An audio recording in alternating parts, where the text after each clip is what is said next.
Hoje iremos apresentar o trabalho sobre a África Central. O nosso grupo escolheu o país Ruanda para ser analisado nessa apresentação. Geografia e localização. Localizado na África Central, faz fronteira com Burundi, República Democrática do Congo, Uganda e Tanzânia. Ruanda possui um território montanhoso e sem saída para o mar. Ainda assim, os lagos da região permitem à população dedicar-se à pesca. É um país pobre em recursos naturais, mas rico em biodiversidade. Animais raros, como o gorila das montanhas, atraem muito turismo, que é um dos principais setores de sua economia. O terreno consiste principalmente de planaltos gramíneos e colinas suaves. Já o clima é tropical de altitude, com 2 estações de chuvas. Culturas e sociedade. A população é predominantemente jovem e rural, com uma densidade entre as mais altas na África. Os ruandeses são provenientes de 3 grupos: os Hutus, os Tutsis e os Tuás. Os Tuás são pigmes que habitam a floresta, descendentes dos primeiros habitantes de Ruanda. Já os Hutus, grupo mais numeroso, tanto do ponto de vista de linguística como culturalmente, não se distinguem do segundo maior grupo étnico do país, os Tutsis. O cristianismo é a maior religião do país e a língua principal é o Kinyarwanda, falado pela maioria dos ruandeses, como o inglês, francês e o swahili, servindo como línguas oficiais. Ruanda tem um sistema presidencialista de governo e hoje tem baixo nível de corrupção em comparação aos países vizinhos. Embora a Organização de Direitos Humanos relatam supressão de grupos de oposição, intimidação e restrições à liberdade de expressão, o país tem sido governado por uma hierarquia administrativa desde os tempos pré-coloniais. Economia e recursos. Em Ruanda, eles utilizam a moeda franco-ruandês. Depois do genocídio de 1994, a força de trabalho foi fortemente prejudicada. É um país majoritariamente agrícola. As famílias, por grande parte, sobrevivem da agricultura de subsistência. O país cultiva principalmente café, chá, piretro, banana, feijão, sorgo e batata. A escassez de terra e de água, alimentos insuficientes e de má qualidade, além de epidemias regulares com insuficiência dos serviços veterinários, são grandes limitações que restringem a saída do produto da pecuária ruandesa. Assim, a pecuária não tem um grande potencial econômico.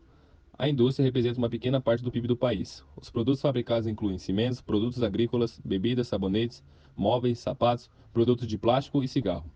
O turismo é um dos recursos de mais rápido crescimento econômico e tornou-se o maior setor de captação de recursos vindo do estrangeiro em 2011. Apesar da herança do genocídio, o país está cada vez mais consolidado internacionalmente como um destino seguro.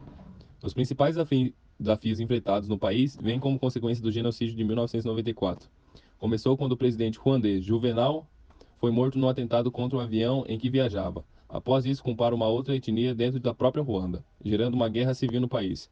Entre 500 mil e 800 mil pessoas foram mortas e 500 mil mulheres estrupadas dentro da guerra. O genocídio só terminou quando a Frente Patriótica Ruandesa derrotou o governo e se instalou definitivamente no poder. Até os dias atuais, o massacre deixa um profundo legado em Ruanda. O país segue enfrentando problemas étnicos e religiosos, ao mesmo tempo que sofre com dificuldades econômicas e corrupção, gerando extrema pobreza entre a população. Após isso, Ruanda tenta até os dias atuais se recuperar da guerra civil da questão econômica até a questão cultural, de modo que junte novamente a sociedade reiterando o sentimento de pertencimento ao país junto de um patriotismo. Relações internacionais. Em 1994 foi criado o Tribunal Penal Internacional para Ruanda, para julgar os principais responsáveis pelo genocídio. A Corte Penal Internacional é competente para julgar somente os crimes cometidos após a sua criação, em 1º de julho de 2002. Não é, portanto, competente para julgar os crimes cometidos em Ruanda, durante o genocídio. O primeiro-ministro do governo interino ruandês, Jean Kambanda, foi julgado e culpado e condenado por genocídio por 75% dos membros do governo interino foram presos. Vários ministros desse governo foram considerados culpados de participação no genocídio ou estão em fase de julgamento. 2 outros foram liberados. Em 2011, alguns antigos chefes militares foram considerados culpados de genocídio. Ruanda é membro das Nações Unidas, União Africana, Francofônia, da Comunidade do Leste Africano e da Comunidade das Nações. Durante muitos anos, durante o regime Habyarimana, o país mantinha laços estreitos com a França, bem como a Bélgica, antiga potencial colonial. Sob o governo da Frente Patriótica Ruandesa, no entanto, o país tem procurado estreitar laços com as nações vizinhas da África Oriental e com o mundo anglofono. As relações diplomáticas com a França foram suspensas entre 2006 e 2010, após o indiciamento de autoridades ruandesas por um juiz francês. As relações com a República Democrática do Congo ficaram tensas após o envolvimento de Ruanda na Primeira e na Segunda Guerras do Congo. A relação de Ruanda com Uganda também ficou tensa durante boa parte da década de 2000, na sequência de um embate de 1999 entre os exércitos dos dois países, com eles recuaram opondo grupos rebeldes na Segunda Guerra do Congo. A partir de 2012, as relações de Uganda e República Democrática do Congo estão melhoradas. Esse foi o nosso trabalho sobre a Ruanda. Quem fez o trabalho foi o Bruno e Vinícius pesquisando e o Matheus e o Arthur gravou o vídeo. Tchau, obrigado.